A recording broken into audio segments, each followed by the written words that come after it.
Continuamos con los procesos de medias móviles y la relación que existen con los procesos autorregresivos. Bien, en primer lugar vamos a hablar de dos condiciones que son llamadas condiciones de estacionariedad y de invertibilidad, que son condiciones que cuando se cumplen permiten, pues que habitualmente suelen cumplirse, hay que decirlo también, entonces permiten establecer relaciones entre los procesos AR y MA, relaciones que son interesantes y que luego después recordaremos, sobre todo cuando tengamos que hacer ejercicios de orden práctico. Bien, cuando, por ejemplo, se produce una relación, como vemos, de estacionariedad, luego después estarían las de invertibilidad. Bien, cuando se producen relaciones de estacionariedad, pues hay una relación curiosa, y es que a partir de un modelo AR1, sin el término independiente, ya estamos considerando que el término independiente no está, porque estamos teniendo en cuenta que la I sub t va a estar transformada y por tanto su media va a ser 0, que es lo habitual, como os decía anteriormente. Bueno, pues suponed que el modelo AR1 se expresa de esta manera. Bien, pues si por ejemplo sustituimos I sub t menos 1 por lo que vale, pues I sub t menos 1, ¿a qué será igual? Pues de igual manera, si I sub t es igual a phi sub 1 por I sub t menos 1 más A sub t, pues I sub t menos 1 será igual a phi sub 1 por I sub t menos 2 más A sub t menos 1. Y así sucesivamente. I sub t menos 2 será igual a phi sub 1 por I sub t menos 3 más A sub t menos 2, etcétera, etcétera. Entonces, si por ejemplo nosotros I sub t menos 1 lo sustituimos aquí, en la expresión de arriba, pues tendríamos que I sub t será ya igual a ¿qué? A phi sub 1 por phi sub 1, o sea, phi sub 1 al cuadrado, ¿no? Por I sub t menos 2 más phi sub 1 por A sub t menos 1 más A sub t, ¿no?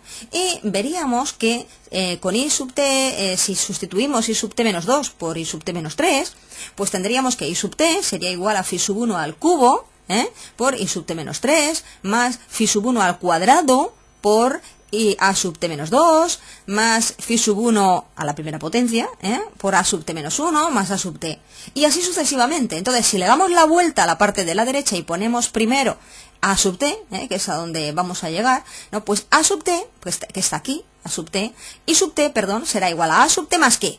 Más esta parte, ¿vale? ¿Y esta parte qué es? Esta parte en el final de la serie va a ser un conjunto de A's, de A sub t menos 1 por phi sub 1, más phi sub 1 al cuadrado por A sub t menos 2, más phi sub 1 al cubo por A sub t menos 3. Yo os invito a que lo hagáis a mano, vayáis sustituyendo las expresiones I sub t menos 1 e I sub t menos 2 en la de arriba, y veréis que al final I sub t, si colocamos A sub t primero, es igual a esta expresión que veis aquí. Claro, esta expresión que veis aquí, ¿qué es? Nos recuerda a la de medias móviles. Es igual a sub t más un parámetro, en este caso no lo llamamos teta, pero da igual, es un parámetro, ¿no? Multiplicando a sub t menos 1, más ese parámetro al cuadrado es otro parámetro, multiplicando a sub t menos 2, ¿no? Por otro parámetro multiplicando a sub t menos 3, así hasta, en teoría, hasta el infinito, ¿vale? Entonces, ¿qué sucede? Pues sucede que de un AR1 hemos pasado a un MA infinito. Esto ya digo que aunque se cumple en la mayoría de las ocasiones, pues se tiene que producir unas circunstancias que llamamos condiciones de estacionariedad, ¿no? Pero estas condiciones lo que hacen es que los modelos AR de orden reducido puedan transformarse en modelos MA de orden elevado, que teóricamente serían infinitos, ¿no? ¿Vale? Sabiendo que, bueno, pues los valores de los parámetros van a estar comprendidos entre 0 y 1, Bueno, esto es otra cuestión.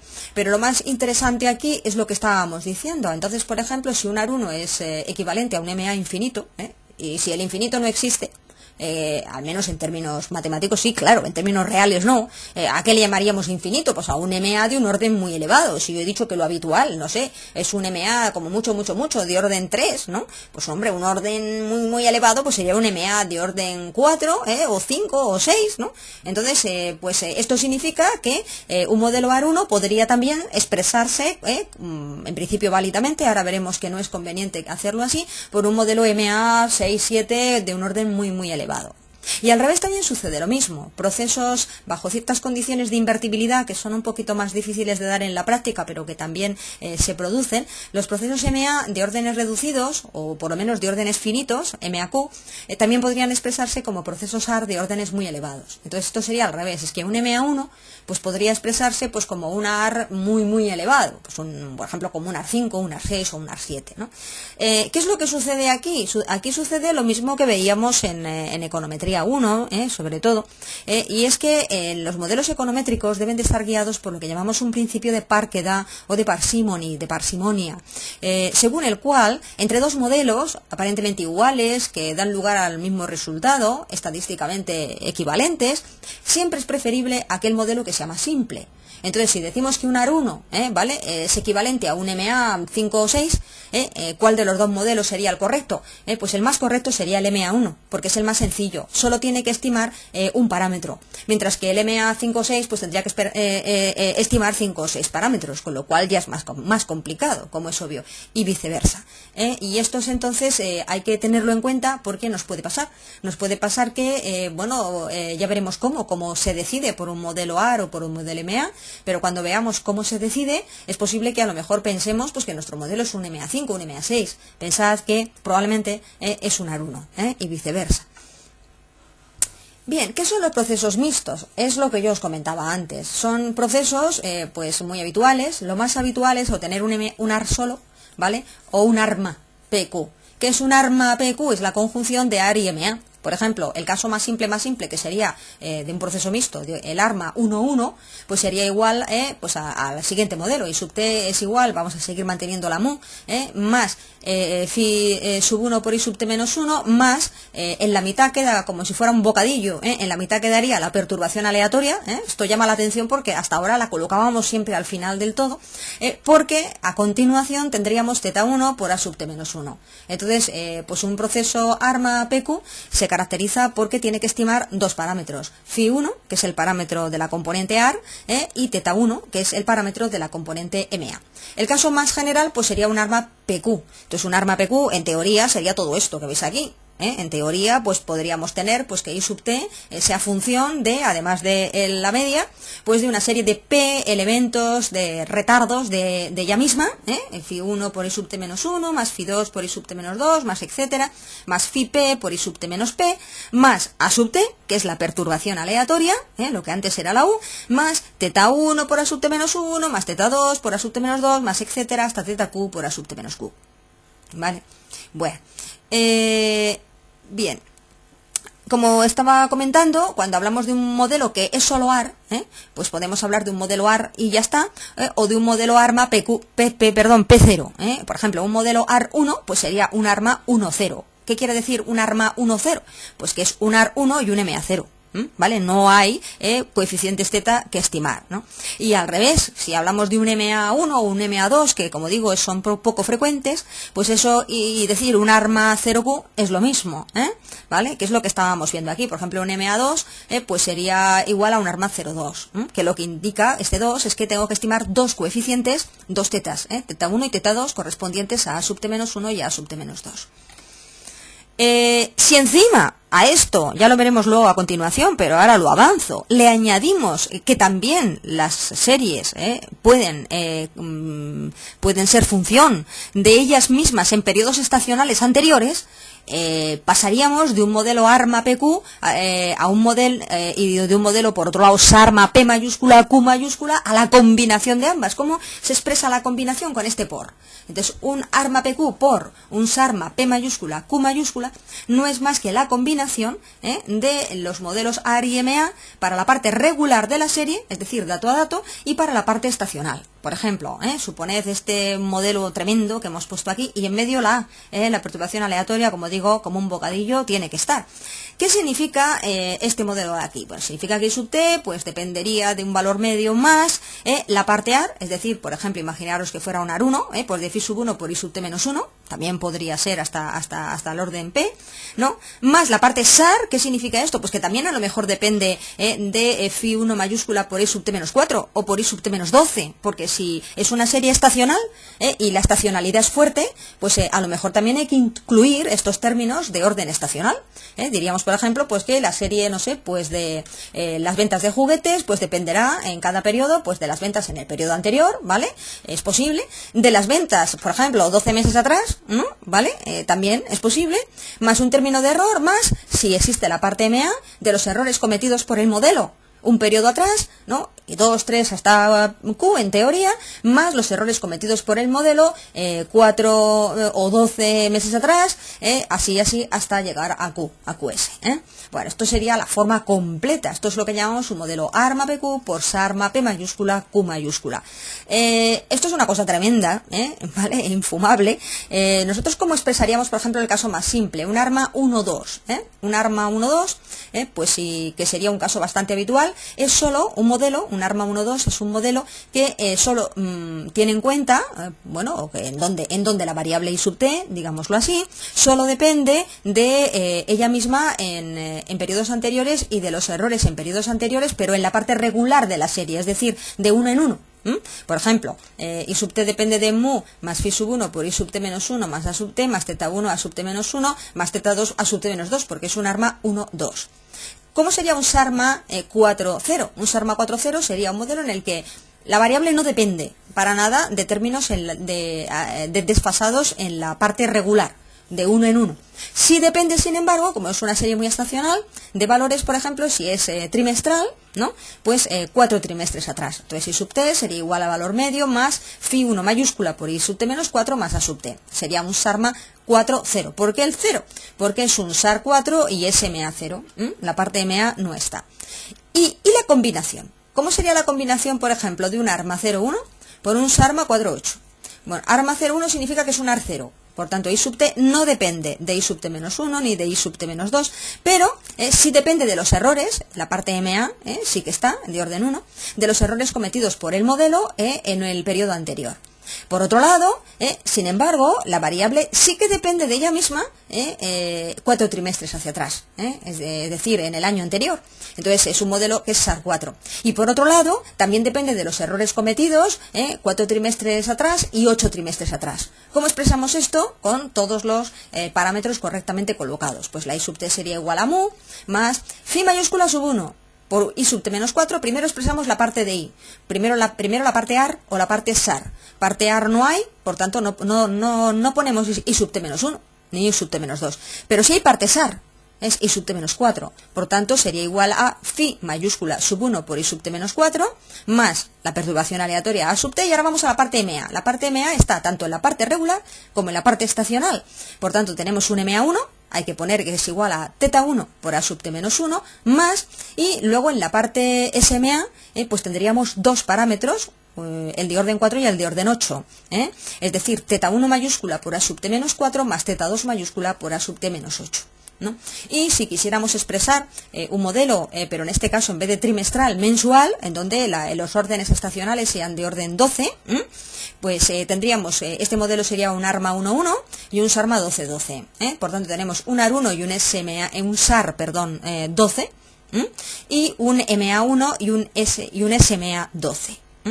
Por tanto, es como sería como si fuera un 1-1 en la parte regular y un 1 mayúscula grande y un 1 mayúscula grande en la parte estacional. Es lo que queremos decir. Entonces, la I sub t, en la parte AR y SAR, es igual a mu más phi sub 1 y sub t menos 1, porque es un AR 1, más phi sub 1 mayúscula, porque es un SAR 12, por I sub t menos 12. ¿Vale? Es decir, los valores de la serie dependen de los valores en el mes anterior, ¿no? Y 12 meses atrás. Más la perturbación aleatoria, más la parte de los errores, la parte MA1 y SMA12. Depende de los errores cometidos por el modelo un mes atrás, más, multiplicados por teta 1, más teta 1 mayúscula por los errores cometidos por el modelo 12 meses atrás. Bien, esto es la manera de traducir, es decir, en el examen se os puede preguntar, pasar de un lado a otro o del otro al uno, ¿vale? Y esta nomenclatura es cuestión de nombres, es cuestión de comprender lo que estamos haciendo, el modelo, lo que significa, todo esto es lo que tenéis que aprender.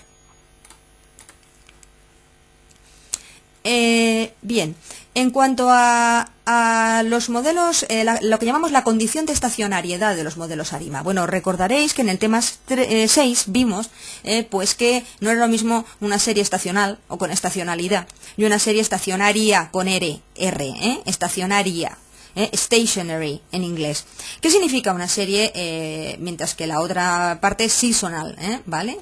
O station, ¿vale? Stationary con R, ¿vale? ¿Qué significa la condición de estacionariedad? Pues ya lo vimos que una serie podía ser estacionaria en sentido fuerte o en sentido débil, ¿no? Exigir en sentido amplio, débil o amplio. Exigirlo en sentido fuerte, pues es muy fuerte. En los casos reales es prácticamente imposible. Entonces lo que sucede es que nos tenemos que contentar con exigir esta condición, que es absolutamente necesaria, pero al menos en sentido amplio, al menos que se cumpla en sentido amplio. O sea, ¿qué significa esto? Pues significa, si os acordáis de los alisados exponenciales, vimos pues que los alisados exponenciales, no todos los métodos se podían aplicar directamente a la serie. Solamente el que habéis aplicado en la práctica, que es el modelo triple multiplicativo o triple aditivo, es el que pues tiene la comodidad y la ventaja de poderlo aplicar directamente a la serie, ¿no? El resto de alisados, pues o bien hay que eliminar la tendencia, o bien hay que eliminar la estacionalidad, es decir, hay una serie de requisitos que impiden que uno pueda aplicar el modelo de manera válida o, para obtener resultados coherentes o sensatos, Pues aquí pasa algo parecido. Los modelos ARIMA, si queremos que tengan una buena aplicación y unos buenos resultados, no se pueden aplicar a la serie original cuando ésta no es estacionaria. Y ya vimos en el tema 6 que es muy difícil que una serie económica se haya de entrada estacionaria. Otra cosa es que se pueda transformar para que llegue a ser estacionaria, eso sí, Y vamos a recordar, recordáis que para ser estacionaria una serie, la media tenía que ser aproximadamente constante, en principio no tiene por qué ser cero. Luego vamos a ver que el método que solemos utilizar para transformar la serie no solo hace que la media sea constante e igual a mu, sino que además hace que la media sea cero. Entonces, bueno, pues al final vamos a tener pues que por el método que vamos a aplicar la media va a ser cero, pero en teoría cuando hablamos de la estacionariedad, pues la media no tiene por qué ser cero. Eso sí, tiene que ser constante, por ejemplo, para todo t, lo que, por ejemplo, pues cuando dividimos una serie por tramos, ¿no? Y vemos cuál es la media, pues que no haya un crecimiento en esos valores, ni un decrecimiento, sino que más o menos se mantengan estables, ¿no? Cuando esto sucede así, decimos que la serie no tiene tendencia en media, ¿vale? También se pide, pues que la dispersión o la varianza sea constante, o lo que es lo mismo, que haya homoscedasticidad en la serie, Es decir, que si dividimos la serie por subtramos y hallamos pues alguna medida de dispersión, como la varianza, nosotros lo que hicimos en la práctica, hemos hecho ya, es dividirla, es decir, es obtener el recorrido con esas elipses, lo que hacemos es obtener el recorrido, la diferencia entre el valor máximo y el mínimo, ¿no? Pues que ese recorrido o esa varianza sea constante. Si esto se cumple, pues tendríamos homoscedasticidad, y si no, que para muchos de vosotros recordaréis no se cumple, pues tendríamos heteroscedasticidad, y por tanto es una condición que no se iba a cumplir. Y por último, a diferencia de lo que pasaba con la perturbación aleatoria, dijimos la perturbación aleatoria es un proceso estacionario, pero además de ser estacionario es ruido blanco, porque excluye la posibilidad de covarianza o autocorrelación entre sus términos. Sin embargo, las condiciones de estacionariedad no excluyen que haya autocorrelación, ¿vale? La autocorrelación puede ser no nula, es decir, puede haber relaciones entre I sub t e I sub t menos k, ¿no? Distintas de cero, que sean igual a, llamamos aquí gamma sub k, porque va a depender del retardo, o sea, pues, porque claro, la correlación de orden 1 o de orden 2, pues no tienen por qué ser iguales, y desde luego no tienen por qué ser cero. Entonces decíamos que la perturbación aleatoria, la U, la A, aquí, pues son procesos estacionarios más exigentes, porque son ruido blanco. Pero el proceso estacionario, en este caso la I sub t, que tiene que ser un proceso estacionario, no tiene por qué no tener autocorrelación, ¿vale? Es más, al contrario, la autocorrelación va a ser la gran ayuda. La gran ayuda para la predicción, como vamos a ver. Pero sí que tiene que ser constante en media y constante en varianza, cosa que, ya digo, pues no se suele cumplir, ¿vale? Entonces, claro, lógicamente, si no se cumple, ¿qué hacemos? Bueno, pues ya vimos en el tema 6 que si no se cumple existen métodos para eliminar las tendencias, ¿vale? La tendencia en media y la tendencia en varianza, por motivos prácticos, como vamos a ver ahora, lo que se suele hacer es eliminar primero, detectar si existe y luego eliminarla, la tendencia en varianza o heteroscedasticidad, para luego eliminar la tendencia en media. Vamos a ver por qué, ¿no? Ya diremos, el orden aquí sí puede alterar el producto, no necesariamente, pero puede alterarlo, ahora lo veremos, por el tipo de transformación más que nada. Si no, daría lo mismo primero atacar la tendencia en media y luego atacar la tendencia en varianza. Al final la serie se va a quedar como se tiene que quedar, estacionaria.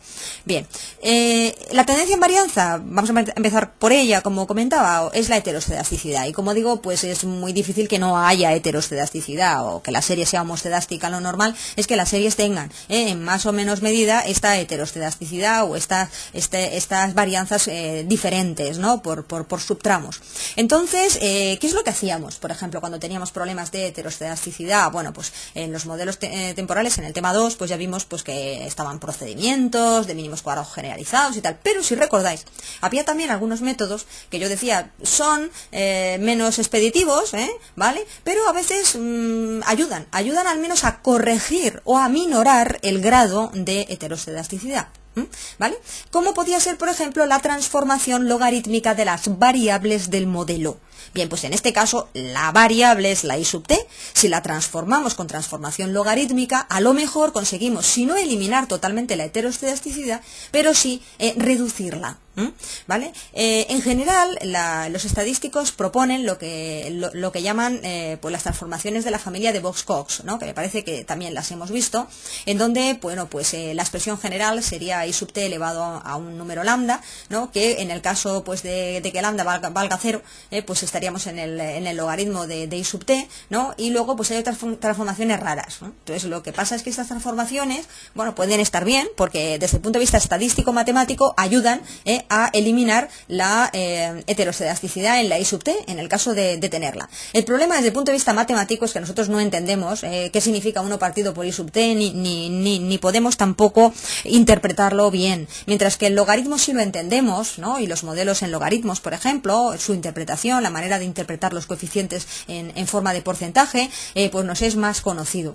Por eso, aunque en teoría cualquiera de estas transformaciones de Box y Cox pues son útiles desde el punto de vista estadístico o matemático para eliminar la heteroscedasticidad en una serie o su tendencia en varianza, en la práctica nosotros vamos a optar por la logarítmica sin más, y casi diría yo que si tenemos suerte bien, y si no tenemos suerte pues nada, suerte en el sentido de que sea una transformación suficientemente potente como para eliminar esta situación de la heteroscedasticidad. En cuanto a la tendencia en media, que muchas veces la denominamos tendencia sin más, ¿vale? Que hay que hablar con propiedad. Cuando decimos, esta serie tiene tendencia, bueno, eso yo lo digo muchas veces, ¿vale? Lo que tendría que decir es, tiene tendencia en media, ¿vale? Es decir, es cuando decimos que las series van para arriba o van para abajo, son crecientes o decrecientes. Bueno, pues a eso nos estamos refiriendo. Lo normal es que las series económicas tengan tendencia, sean o bien crecientes o bien decrecientes, o haya cambios en la tendencia, como hemos visto en algunos casos, ¿no? Entonces, ¿cómo se podría eliminar esta tendencia?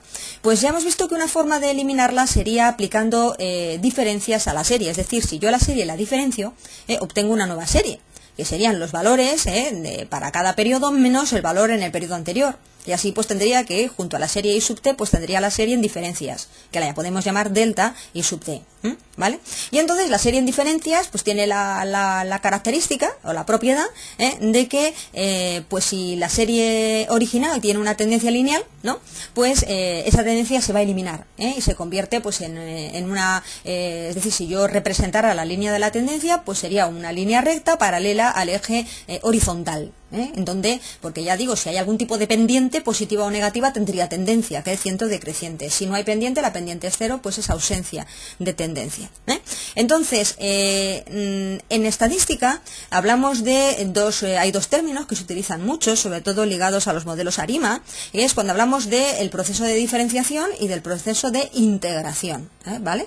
Entonces, bueno, pues se trata de conocer estos conceptos, porque es posible que alguna vez os encontréis con ellos, bueno, pues que no os sorprendan. Entonces, por ejemplo, cuando una serie tiene tendencia lineal y necesita de una diferencia para ser estacionaria, ¿no? Bueno, pues es muy habitual en muchos libros que se diga que esa serie es integrada de orden 1. Integrada de orden 1. ¿Qué significa eso? La integración es la operación contraria, es la que deshace la diferencia. O sea, si la diferencia parte de i sub t y mediante la diferenciación llega a una nueva serie que es delta i sub t, que se entiende que si la de la izquierda tiene tendencia, la de la derecha no la va a tener, la integración sería la operación que, partiendo de la serie que no tiene tendencia, ¿no? Pues obtenemos la serie original con la tendencia. Entonces, esto es una cuestión que su importancia es una importancia, hoy por hoy nosotros no vamos a entrar en detalle en estos conceptos, solo quiero que sepáis qué significa cuando hablamos de diferenciación y de integración, qué es cada cosa y la relación que hay entre ambas, que es de izquierda a derecha, de derecha a izquierda, es una relación de complementariedad, y también qué significa que una serie, que se diga de ella que es integrada de orden 1. O integrada de orden 2. ¿Qué significaría integrada de orden 2? Pues que con una sola diferencia no es suficiente y la serie diferenciada tiene que ser vuelta a diferenciar. O sea, delta al cuadrado sería, por ejemplo, o delta de i sub t sería igual a delta i sub t menos delta i sub t menos 1. ¿Vale? Es posible poder o tener que diferenciar la serie dos veces. Pues sí, vamos a ver que es posible cuando la tendencia no es lineal, sino tiene forma parabólica. ¿Vale? Hasta incluso es más raro, pero hasta 3 veces, cuando la forma que tiene es la de una parábola pero de tercer grado, entonces pues no sería suficiente con una diferencia, ni siquiera con 2, harían falta 3 diferencias. Son casos que pudieran plantearse, luego lo veremos en el orden práctico, más allá de una tercera diferenciación es muy difícil, o sea, lo normal es que haga falta una diferencia como mucho 2, esto es lo habitual en la mayoría de las series económicas de alta frecuencia. ¿Vale? Entonces, ¿cómo expresaríamos un modelo? Por ejemplo, ARIMA, es decir, vamos a ver, ¿por qué hablamos de modelos ARIMA? Es un concepto nuevo. Hasta ahora hemos hablado de modelo ARMA, por ejemplo, 1-1, ¿no? ¿Por qué ahora de repente hablamos de un modelo ARIMA? Y le metemos una I intermedia, como veis, la I está aquí metida, y no solo hablamos de un 1-1, sino de un 1-1-1, o sea, hay un 1 aquí metido dentro, que es el 1 correspondiente a la I latina, es decir, el primer 1 es el correspondiente al AR, el segundo 1 es el correspondiente a la I, y el tercer 1 el correspondiente a la MA, ¿vale? Veis que esta I no es una Y, es decir, no es un modelo AR más un MA, no. Un modelo ARIMA con una I latina que viene de integración. Es decir, esta I latina lo que expresa es el número de veces que hay que diferenciar la serie original para hacerla estacionaria en media. ¿Vale? Esa es la idea. Entonces, un modelo, por ejemplo, ARIMA 1-1-1, en términos generales se expresaría como un modelo ARIMA PDQ, siendo D, que es D es el orden de diferenciación o el orden de integración que necesita la serie. Entonces, es lo que yo os decía. En teoría, ese orden sería D, aunque en la práctica, como digo, como mucho, D va a ser 1 o 2, ¿vale? Y entonces, pues tendríamos delta super D, siendo D el número de diferencias que necesita la serie I sub t para hacerla estacionaria.